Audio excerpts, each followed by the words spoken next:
brings us once again to the urgent realization of just how much there is still left to own. Item 6 on the agenda, the meaning of life. Now, Harry, you've had some thoughts on this? That's right, yeah. I've had a team working on this over the past few weeks, and what we've come up with can be reduced to two fundamental concepts. One, people are not wearing enough hats. Two, matter is energy. In the universe, there are many energy fields which we cannot normally perceive. Some energies have a spiritual source which act upon a person's soul. However, this soul does not exist ab initio, as Orthodox Christianity teaches.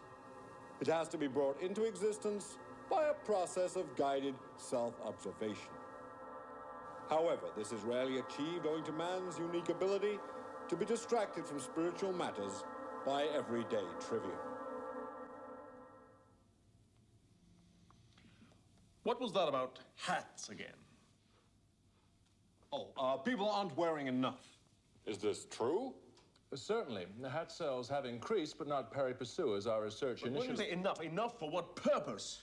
Can I just ask, with reference to your second point, when you say souls don't develop because people become distracted,